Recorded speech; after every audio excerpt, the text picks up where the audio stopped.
Good morning, sir. Good morning. Please have a seat. Thank you, sir. Sir, introduce yourself. Good morning, sir. My name is Chintan Suresh Watmode. I come from small village called Ekarjuna in the Taluka Warra of district Chandrapur. I am currently pursuing MSc Horticulture, specialization in fruit science from College of Agriculture, Nagpur. I have completed my BSc in Agriculture from Ananda Niketan College of Agriculture, Warora, Anandavan, Warora, which is affiliated to Dr. Punjabrao Deshmukh Krishi Vidyapit. I have 4 members in my family: my father, my mother, I have one younger brother, and me. My father is a teacher, my mother is homemaker, my brother is doing BMS third year, and me. My strength is I am quick learner and disciplined.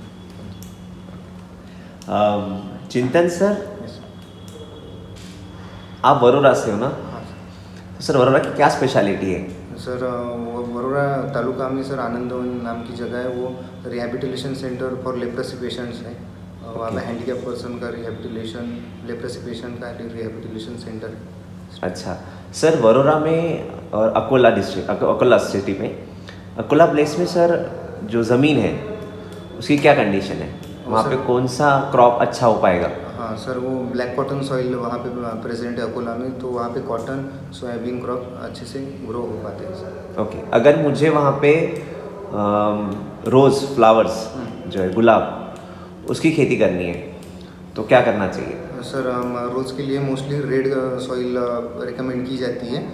तो वहाँ पे वो soil नहीं है तो poly house में under control condition हम वो क्रॉप ग्रो कर सकते हैं. ओके, थैंक बैंक से एग्रीकल्चर को क्या हेल्प हो सकती है? सर, बैंक में AFO की स्पेशल जॉब है, तो वहाँ पे सर एग्रीकल्चर लोन प्रोवाइड करने के लिए एग्रीकल्चर ऑफिसर का होना ज़रूरी है sir. Pre sanctioning of the loan के लिए, प्री सैंक्शन विजिट के लिए प्रॉपर नॉलेजेबल पर्सन वहाँ पे चाहिए, जो BSc एग्रीकल्चर ग्रेजुएट होना चाहिए. उसको ये समझता है सर कि किस लैंड पे कौन सा क्रॉप ग्रो हो सकता है, और अकॉर्डिंगली वो उस क्रॉप के लिए लोन दे सकता है. लाइक कॉटन क्रॉप के लिए सर ज़्यादा लोन मिलता है, और ब्लैक कॉटन ज़्यादा लोन मिलता है? हाँ, कैसे डिफाइन किया आपने?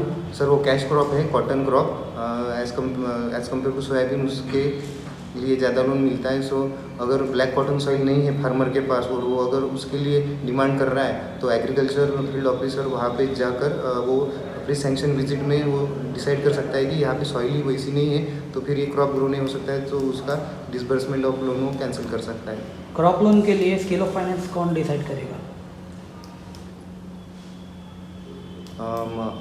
अकॉर्डिंग टू सर स्कीम वो KCC के अकॉर्डिंग दे सकते. स्केल ऑफ फाइनेंस को कौन डिफाइन करेगा? कोई कमेटी है उसके लिए?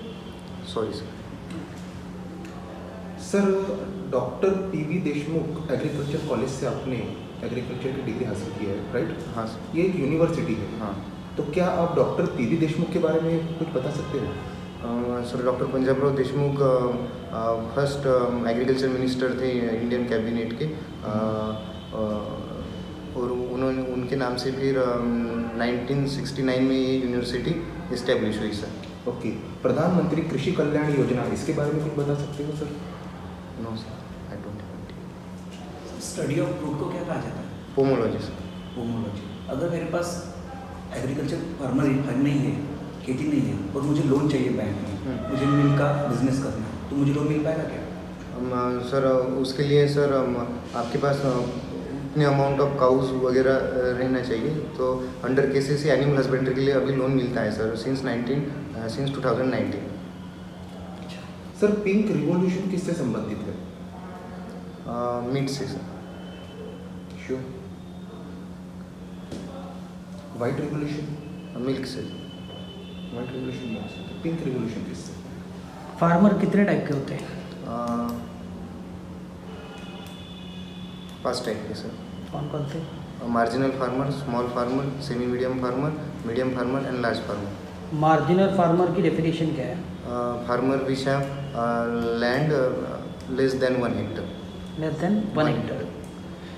सर 1 हेक्टर एंड 1 एकड़, तो कितनी एकड़ ये 1 हेक्टर होती है? 2.47 acre is equal to 1 hectare sir. Okay sir, आपने अभी लैंड्स के बारे में बताया, मुझे बताइए, आपने मुझे एक आइडिया दिया था कि अगर रोज़ की आपको क्रॉप करना है तो आपको पॉली हाउसेस, तो पॉली हाउसेस में कितने % की सब्सिडी है, कुछ बता सकते हो?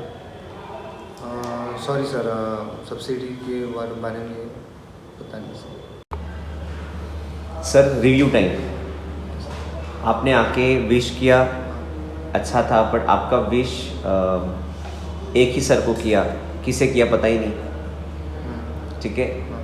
दूसरी बात, जब आप जिससे भी आपसे बात हो रही है, जैसे अगर मैंने क्वेश्चनिंग की है तो आप मुझसे ही बात कर रहे हो, आपने बाकियों को भी आई कांटेक्ट में रखना चाहिए। भले ही बात कोई भी करे, क्वेश्चन कोई एक भी पूछे, आप जब जैसे अगर मैंने क्वेश्चन पूछा है तो you should start answering seeing towards me, but आपने सबको ही देखना है, ओके।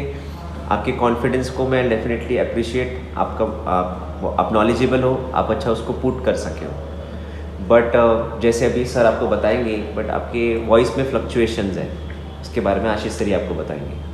मैं सिर्फ टू द पॉइंट बात करता हूँ, बाकी नॉलेज में आप बहुत प्रॉपर थे, बस चेहरे पे थोड़ी बहुत आपकी नर्वसनेस है, वो आप मत रखिए, ठीक है। आप में वो कॉन्फिडेंस है, आप सिलेक्शन ले सकते हो, you are the piece of work. So जब मेन इंटरव्यू होंगे, सिलेक्शन के चांसेस बहुत ज़्यादा है, so don't get panic, okay. बस चेहरे पे एक स्माइल रखिए और बाकी तो सब सही था, ठीक है। रवि सर, एग्रीकल्चर के फील्ड से भी आपका नॉलेज सफिशिएंट था कि जितना चाहिए आपको था? तो आपके फील्ड के अगर आपको पूछेंगे तो जैसे मेरे फील्ड की अगर बात करेंगे, आप थोड़ा स्माइल के साथ बात करिएगा, तो उनको समझ में आएगा कि हाँ इंटरेस्ट है, ठीक है। बस बाकी एग्रीकल्चर का नॉलेज प्रॉपर था आपका। आपके कॉलेज के बारे में भी इंफॉर्मेशन ठीक ठाक थी, और थोड़ी इन्फॉर्मेशन चाहिए थी, जैसे पीडी देशमुख ये कहाँ से बिलोंग करते हैं, बराबर है, और कौन से कॉन्स्टिट्यूंसी से। और दूसरी बात, मैंने आपको एक सवाल पूछा था, प्रधानमंत्री कृषि कल्याण योजना, आप एग्रीकल्चर से हो तो आई होप कि आपको पता होना चाहिए कि प्रधानमंत्री कृषि कल्याण योजना के अंतर्गत 6,000 रुपये मिलते हैं सालाना, जिसमें से 2-2 हज़ार रुपये हर 3 महीने मिलते हैं। तो ये प्रधानमंत्री कृषि कल्याण योजना है। तीसरी बात, अभी एक बात मैंने नोटिस की रिवोल्यूशंस के बारे में। एग्रीकल्चर में बहुत सारे रिवोल्यूशंस हुए हैं, most of the fact green revolution तो आपको पता ही होगा, लेकिन इसके अलावा भी वाइट रिवोल्यूशन है, पिंक रिवोल्यूशन। एक्चुअली ये प्रॉन के लिए है, prawn onion, pharma, prawn production, तीनों के लिए। तो ये आपको पता होना चाहिए। तो जो रिवोल्यूशन है बस याद करिए, 14 रिवोल्यूशन से पूरा पढ़ के जाना प्रॉपर तरीके से। तो इसकी इंफॉर्मेशन साथ में जो योजनाएं हैं, वो योजनाएं पूरी पढ़ के जाना, जो भी एग्रीकल्चर से रिलेटेड है। सिंचाई योजना हो गई है ना, प्रधानमंत्री सिंचाई योजना, राइट, इस तरह की जो भी योजनाएं हैं वो सारी पढ़ के जाना।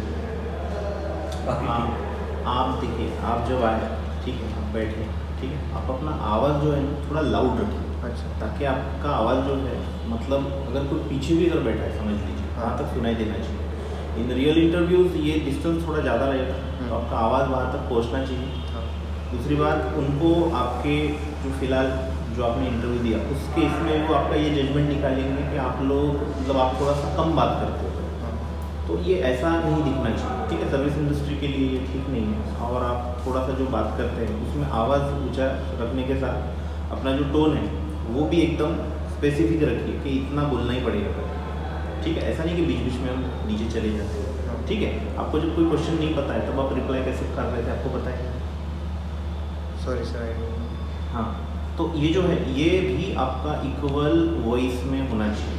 दूसरी बात, आप कितने भी इंटरव्यू दो, आपको आनंदवन, वरोरा और इसके रिलेटेड पूरी चीज़ें जो है आपको अच्छे से पता रहनी चाहिए। दूसरी चीज़, मतलब आपको उसके बारे में ये कभी भी पूछा जा सकता है कि आप उससे ज्वाइन होना चाहेंगे क्या, आप उसके लिए कुछ करना चाहें, अपने तरफ से कुछ कंट्रीब्यूशन देना चाहेंगे। तो इसका जवाब आपके पास था नहीं, तो आपने पहले अलग जवाब दिया, बाद में आपने अलग जवाब दिया, ठीक है। तो आप बराबर उसको सुनिए और उसका एक जवाब एक परमानेंट प्रिपेयर करके रखिए कि आप क्या कर सकते हैं, ठीक है ना, आप क्या करना चाहोगे। फिर मैं आपको एक ट्रिकी क्वेश्चन दूँगा, ठीक है, जिसका जवाब आपने झूठ दिया ऐसा पकड़ा जाएगा, मतलब ऑनेस्टी के कॉलम में आपके मार्क कम हो जाएंगे। कौन सा जवाब था पता है आपको? अगर आपको एक अच्छी अपॉर्चुनिटी उधर से अगर मिलती है, ठीक है, आनंदवन से, तो आप उनके लिए काम करेंगे क्या, राइट, या उसके लिए आप बैंक छोड़ेंगे क्या? तो आपने बोला नहीं सर, मैं ये नहीं छोड़ूंगा, ठीक है। ये आपका जो जवाब है उसको ये लोग झूठ मानेंगे, ठीक है। क्यों झूठ मानेंगे? क्योंकि अगर कोई भी नेक्स्ट अपॉर्चुनिटी अगर अपने को मिलती है और अगर वो वैलिड है या वो अगर अपनी ग्रोथ अगर कर पा रहे तो हम हम लोग डेफिनेटली हम पुरानी चीज़ छोड़ के नई चीज़ की तरफ बढ़ें। तो अपने वहाँ पे कंडीशन डालनी चाहिए सर, अगर वो मेरे ग्रोथ एंड मेंटल सेटिस्फैक्शन या फिर जो भी है इसको अगर सेटिस्फाई करती है तो definitely I will step ahead. आपने ये बोलना चाहिए, आपने क्या बोला, नहीं सर मैं बैंक नहीं छोड़ूंगा, ये झूठ माना जाए, ऐसा कभी नहीं होता। इवन जो लोग इंटरव्यू ले रहे हैं उनको भी अगर कोई दूसरा अगर जॉब अगर ऑफर हो गया with 10 times of the growth तो डेफिनेटली वो इंटरव्यू से वहाँ से शिफ्ट होकर कहीं और चले जाए एट दिस एज 60-70 में, तो वो पकड़ लेते। आपकी तो एज है कि अभी तो आप लॉट ऑफ एक्सपीरियंस ले सकते हैं, ठीक है। आप क्यों दूसरे जॉब की तरफ जाना चाहेंगे, इसका सबसे जवाब आपके पास होना चाहिए to learn different skills, to take different experiences, right. और जो सोशल रिस्पॉन्सिबिलिटी जो मैंने आपको बोला था, ठीक है, उसमें जो आपने बोले तो उसमें आप जो बोल रहे थे वो सही बोल रहे थे।